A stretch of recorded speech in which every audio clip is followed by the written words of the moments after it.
আরে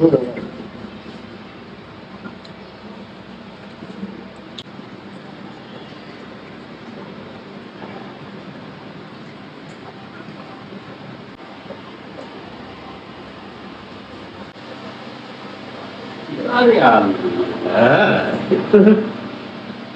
রুটি আজকে হলো এই কো পয়লা বৈশাখ 1432। মুছে যাক গেলানি, ঘুষে যাক জরা, অগ্নি স্নানে সুবাসিত হোক ধরা।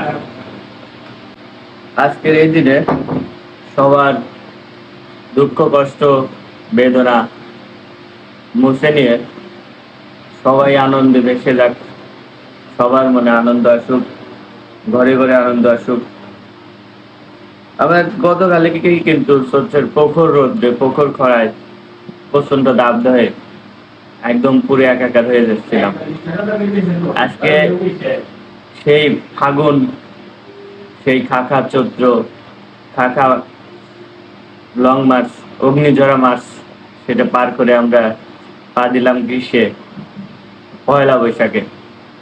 আর পয়লা বৈশাখীটা হচ্ছে দেখেন, এদের একটু ক্লোজলি দেখেন। পয়লা বৈশাখে বাঙালি ট্রেডিশনাল খাবার মাছটা কই, মাছটা আছে, মাছ পরে নিব। এই যে ভর্তা, এটা হচ্ছে হলো আলু ভর্তা।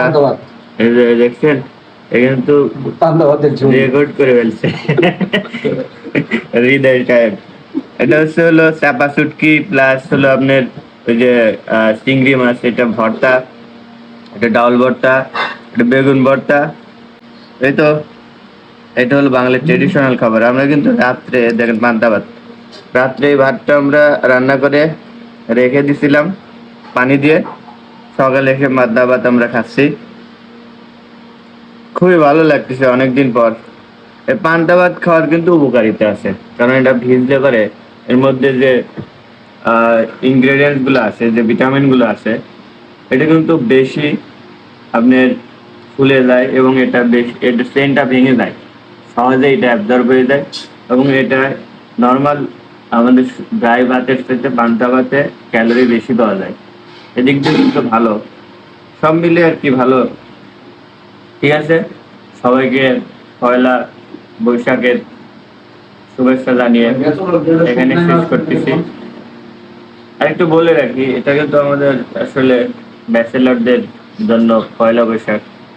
এরকমই আমরা মঙ্গল শোভাযাত্রা, বর্ষবরণ শোভাযাত্রা এগুলো যেতে পারিনি, কারণ আমরা সকালে ঘুমাইছি, আমরা উঠে যে খাবার খাচ্ছি।